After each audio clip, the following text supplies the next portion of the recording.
Subscribe कीजिए learn basics को और बेल आइकन को दबाइए कुछ नया सीखने के लिए। तो फ्रेंड्स, एक बार फिर से आपका बहुत बहुत स्वागत है। मैं हूं विश्व। तो आज के इस वीडियो में हम लोग जानने वाले हैं कि एमएस ऑफिस को अपडेट कैसे करते हैं।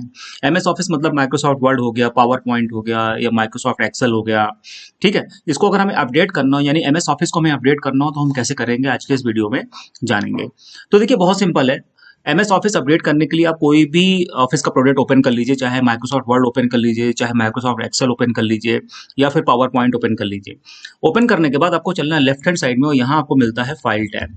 ठीक है, इस पर क्लिक कर दीजिए तो नीचे आपको बहुत सारे ऑप्शन मिलेंगे। तो लेफ्ट हैंड साइड में चलते जाइएगा और यहाँ नीचे आपको ऑप्शन मिलता है अकाउंट्स का। ठीक है, ये रहा अकाउंट्स। तो अकाउंट्स पे जब आप क्लिक करेंगे तो यहाँ पर देखिए ऑफिस अपडेट करके ऑप्शन आपको यहाँ पर मिल जाएगा। इसके ड्रॉप डाउन पे क्लिक करिए और यहाँ पर देखिए अपडेट नाउ का ऑप्शन आपको यहाँ पर शो हो रहा है। बस इस पर क्लिक करते ही आप देखेंगे, जैसे इस पर क्लिक करेंगे अपडेट होना शुरू हो जाएगा। चेकिंग फॉर अपडेट, ये फट से दिखा रहा है you are up to date. मैं ऑलरेडी अपडेट कर चुका हूँ इसलिए ये दिखा रहा है you are up to date. तो इस तरीके से आप एमएस ऑफिस अपडेट कर सकते हैं माइक्रोसॉफ्ट वर्ड के किसी भी प्रोडक्ट से बहुत ही आसानी से।